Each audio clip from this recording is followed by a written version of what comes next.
کیونکہ علم بغیر محنت کے، بغیر توجہ کے، یاد رکھے کبھی بھی نہیں آتا۔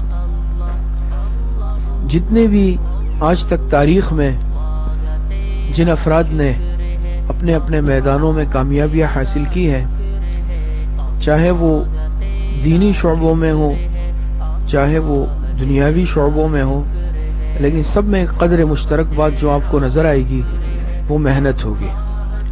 آپ جتنے بھی حضرات کے انٹرویوز پڑھ لیں، سوانحات پڑھ لیں، حالات پڑھ لیں، سب میں آپ کو یہ بات نظر آئے گی مشترکہ طور پر کہ میں نے اپنے وقت کو ضائع نہیں کیا، میں نے اپنے ایک لمحے کو بھی ضائع نہیں کیا، اپنے وقت کو میں نے ضائع ہونے سے بچایا۔